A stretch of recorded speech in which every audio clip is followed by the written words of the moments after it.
Hi, it's Lou for Life the Basic Manual with David James, and welcome to our video on the Spurs game today.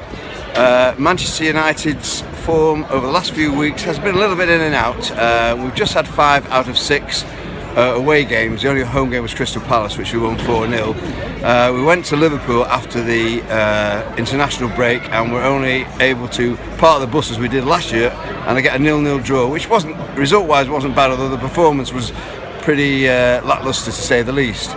We then went to Benfica and played a poor team and managed to get a 1-0 win with a goal from Marcus Rashford, a free kick that really the goalkeeper, inexperienced as he was, still should have kept out. But last Saturday was really a bit of a debacle. We went to Huddersfield Town and everybody thought it's just a question of how many goals we were going to score compared to Spurs, who got 4 a few weeks earlier. And we were doing reasonably well for half an hour. Phil Jones picked up an injury, and then from there it was a bit of a disaster. Victor Lindelof came on, and within 5 or 6 minutes we were 2 goals down, and the second one particularly was down to him missing a header to clear. We're 2 down, managed to get one back from Marcus Rashford near the end, but the first defeat of the season, 2-1. Now, there was criticism from the manager of the effort that were put in by the players. Also, Ander Herrera weighed in with his bit about commitment, and the whole thing didn't go down very well. So we picked up midweek with a 2-0 League Cup win at Swansea. There was no problem there really. We had a slightly weakened team, they had a much weakened team, and the result went in our favour. So now to today's game against Spurs. The first thing which has perked a lot of United fans up is that Harry Kane, the sort of Tottenham goal machine as he has been this season, is out with a minor hamstring strain, but they've got plenty of other players to worry us, particularly in midfield. Players like Dyer and Wanyama, and of course Eriksen, who's very creative and is pretty hot on free kicks if they're in and around the penalty area. United today will hopefully have Phil Jones fit, which is pretty good for him to get back within a week, and 1 or 2 other injuries. Unfortunately, we've still got Pogba out, we've still got Fellaini out, Carrick is also injured, but hopefully Bayer will be back in defence alongside Phil Jones, facing probably Llorente, who's no mug either, the Spanish forward, signed from Swansea. But we should really be able to control this game and get the win that we need. Any other result is really poor, and a defeat would be a bit of a disaster, because next week we have to go to Chelsea. And if we lost that game, we could find ourselves 11 points behind City, who've also got a much superior goal difference. So any hopes of winning the title really, or even challenging for the title, rests on the next 2 games. People have often said that United have had an easy start to the season. They didn't have anybody much to play until the Liverpool game, which we got a draw with. But these 2 games this week we could do with winning, and at least getting a draw with Chelsea. If Chelsea and Arsenal win today and we lose, we are 3 points behind Tottenham, so we're 3rd. Chelsea and Arsenal are both 1 point behind, and the pack literally is closing in. So Mourinho will be very well aware of this. We need to see a little bit more from Romelu Lukaku. The last 3 starts he hasn't got a goal, has not looked too sharp in front of goals, although in fairness to him the opportunities have been lacking, and his only major contribution really was to make the goal with a cross for Rashford last week.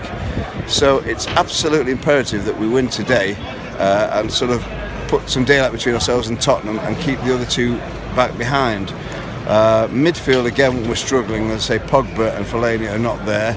We have to do without them for another week or 2 at least. Herrera needs to pick up his game. It's all right him coming out and commenting and criticising on the performance and other aspects of the match, but he has to really pull his finger out and get stuck in. We can't rely on Matic all the time. He's been a really tremendous asset to us this season already, so let's hope that continues.